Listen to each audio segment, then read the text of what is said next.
Bonsoir. Je vais vous raconter l'histoire d'un arbre. Ouais. D'un arbre légendaire, maléfique.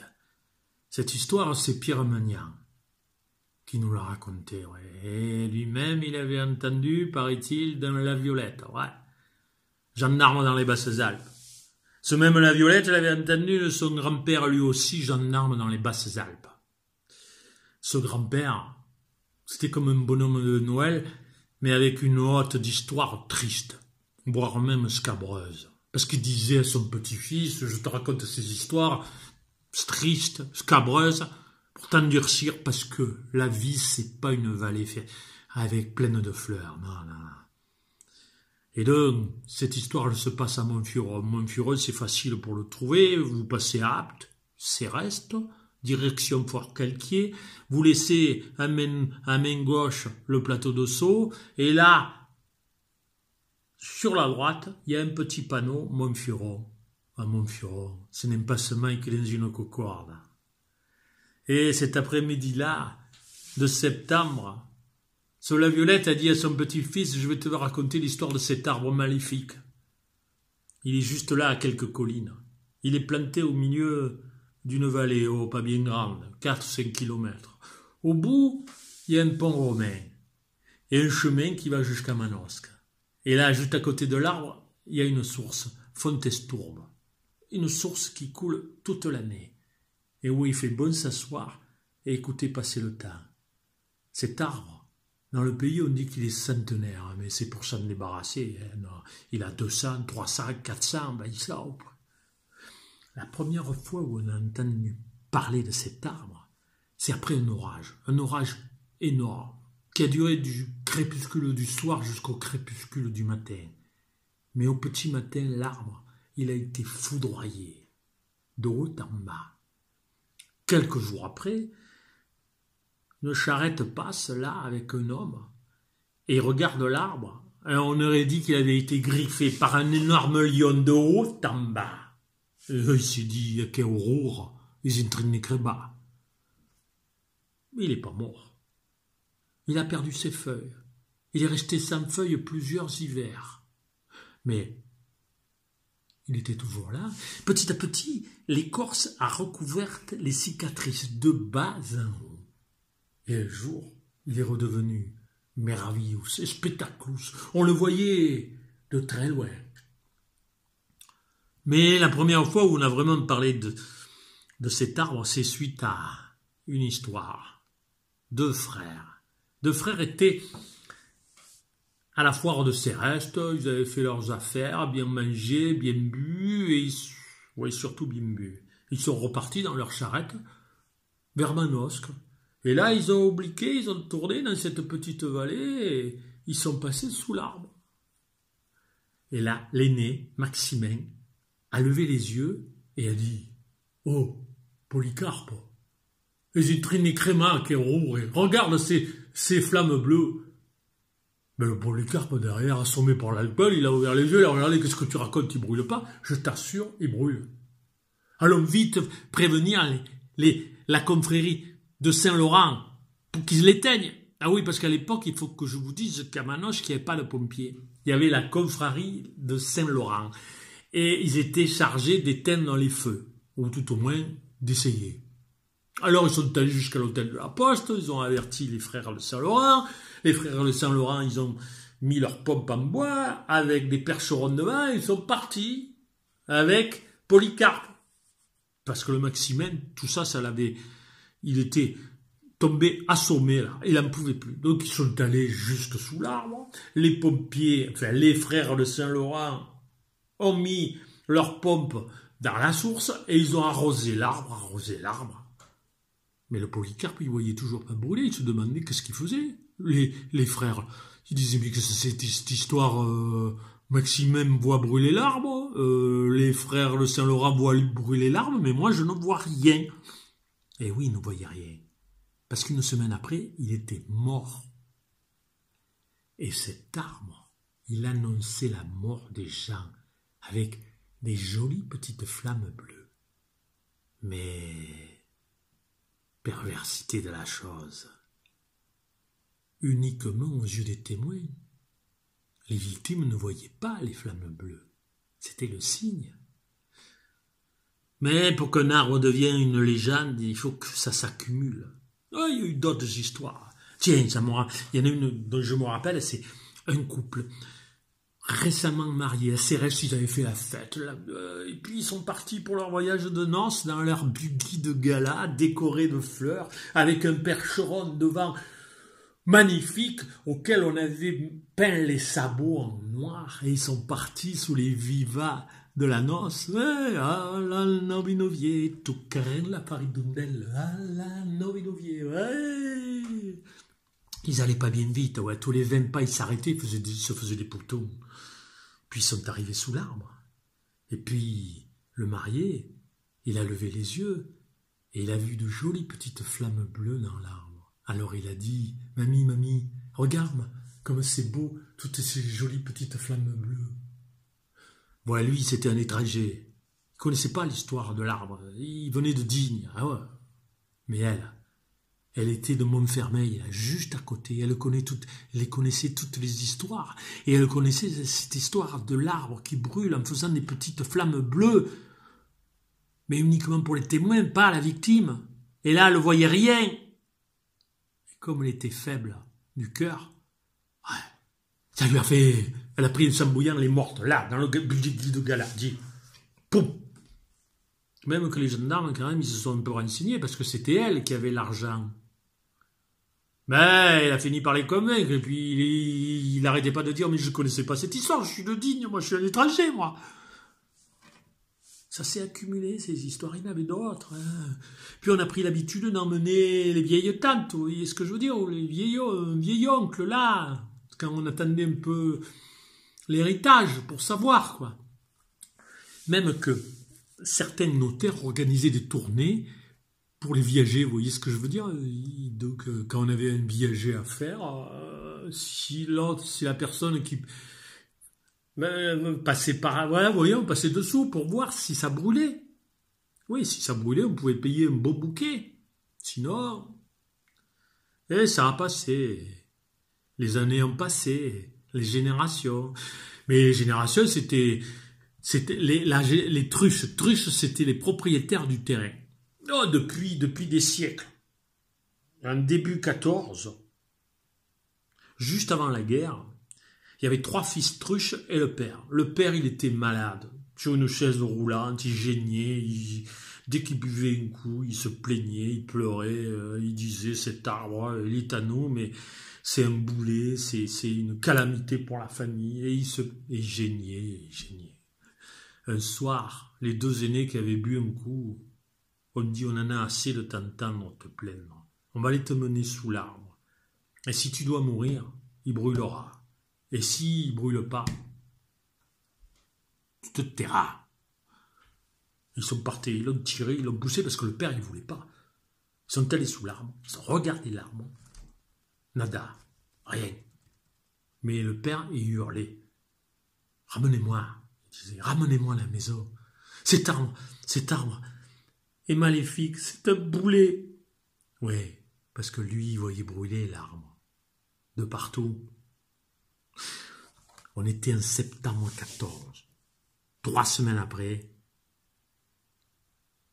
les gendarmes venaient voir le père Truche pour lui annoncer que ses 2 fils, partis à la guerre, étaient morts sur le front de la mare.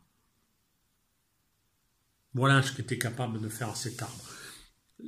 Une génération plus tard, les Truches qui étaient toujours propriétaires de cet arbre, ah ouais, mais puis là, ils ne voulaient pas le lâcher parce qu'il y a des rabasses là, ouais. Puis je vous dis aussi qu'un arbre qui a été touché par la foudre produit de la truffe, de la rabasse, c'est ce qu'on dit. Oui, renseignez-vous, vous verrez. Ils ne voulaient pas le lâcher quand même. Et un fils Truche a épousé une fille qui s'appelait Alix, qui venait de Manosque. Belle fille. Oh, belle fille, quoi. Et on se demande d'ailleurs pourquoi elle avait voulu épouser ce paysan de l'arrière-pays, parce que elle aurait pu épouser un pharmacien, un minotier, oui, un minotier qui lui avait fait sa demande, mais non, elle voulait ce Truche, ce paysan. Et pourquoi, d'après vous? À cause de l'arbre. Ouais, Elle voulait avoir l'arbre pour elle, pour le voir brûler. Et elle a vu, elle a essayé de le voir. Eh bien, elle ne l'a jamais vu brûler. Elle a tout essayé. Elle a mené des oncles, des tantes, des malades au dernier degré. On raconte même qu'elle allait se frotter contre l'arbre, toute nue les nuits de pleine lune, en disant « Je me donne à toi, brûle, brûle ». Voyez, un arbre et une légende, ça peut être capricieux. Ouais. Alors, ça l'a, comment dire, elle est devenue aigrie. Ça l'a contrariée. Et quand vous contrariez une femme, ben elle grossit. Elle a grossi jusqu'à devenir très, très voluptueuse, ouais. Et le père Autruche, ben il en a plus voulu. Ah ouais, il lui a montré le dos dans le lit. Alors, la mère Autruche, elle a cherché, elle a pris une main, puis une autre. Et un jour, elle est tombée sur Constantin. Ah, Constantin. Un Marseillais qui était venu prendre une petite ferme, là, en location. Sans doute pour se cacher. Mais qu'il était beau. Il avait une moustache. Un sourire ravageur. Et il montait à cheval comme un noble. Et ils se sont tournés autour. Et le Constantin, lui, il aimait bien les grosses. Alors, ils ont pris l'habitude de se retrouver en secret dans les herbes, entre l'arbre et la source de Fontestourbe, là, juste à côté.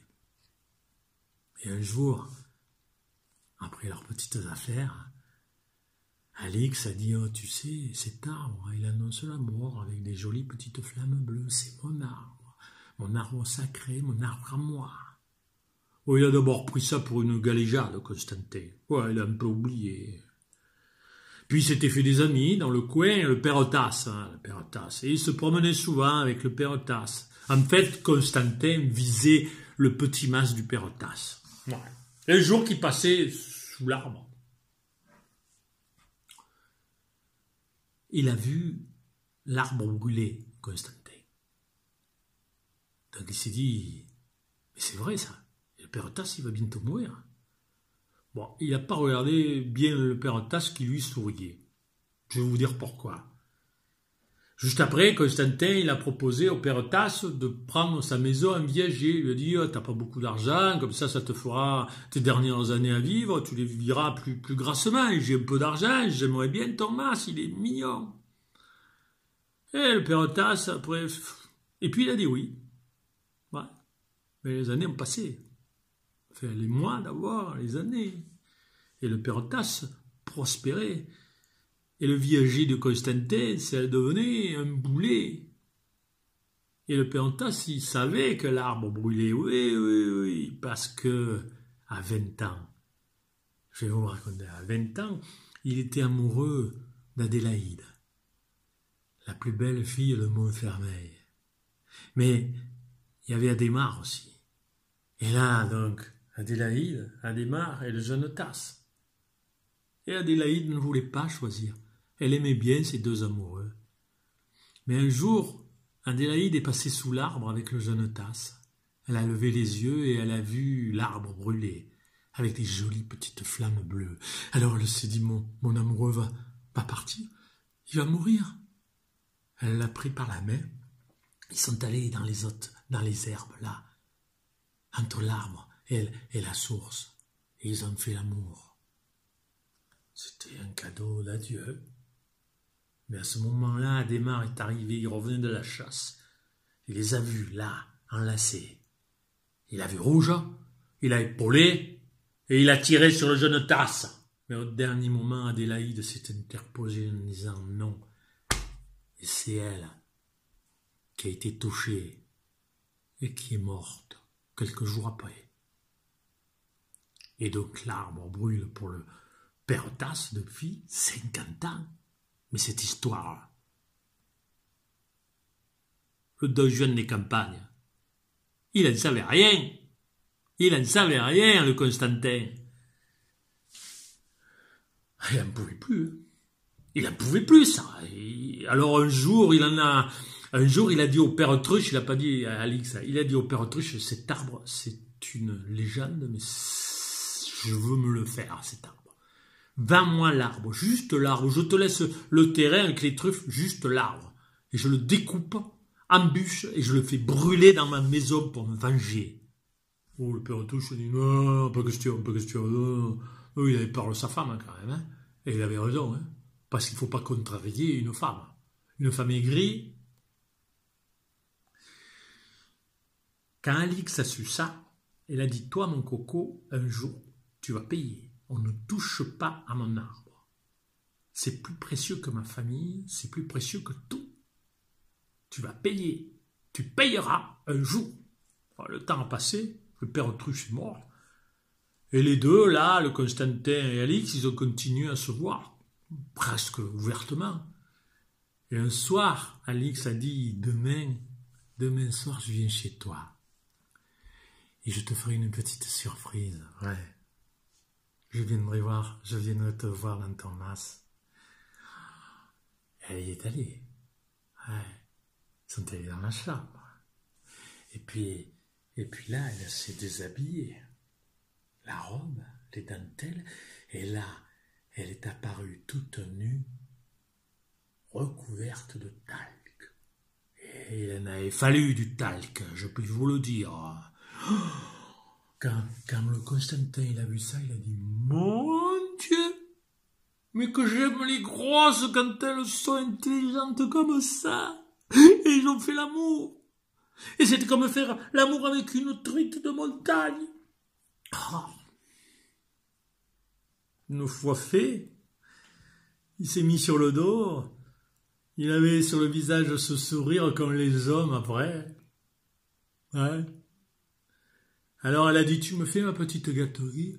Et lui, oui, bien sûr. Alors, elle l'a enjambé. Elle s'est approchée de son visage. Elle a vu une dernière fois son sourire de Don Juan de campagne. Et elle l'a englouti. Et elle a serré.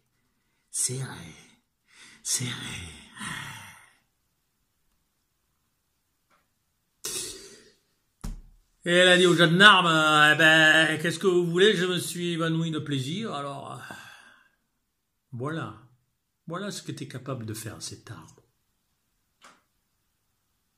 Voilà ce qu'avait raconté à son petit-fils, ce La Violette, ce gendarme des Basses-Alpes. Et après avoir raconté cette histoire, il a dit, Pichou, je vais te le montrer cet arbre. Et il a mis sa casquette, sa canne, sa pipe. Ils sont partis, lui devant, le Pichoun derrière. Ils ont passé les deux petites collines, ils sont arrivés dans la clairière. Et le grand-père lui a dit, tu vois Pichoun, c'est lui, là, regarde-le. Tu vois, c'est ce chêne, ce roure maléfique, gigantesque, c'est lui. Alors le Pichoun a regardé le grand-père, a regardé la canne, et au bout, il a vu l'arbre. Et dans l'arbre, il y avait des jolies petites flammes bleues. Ah ben,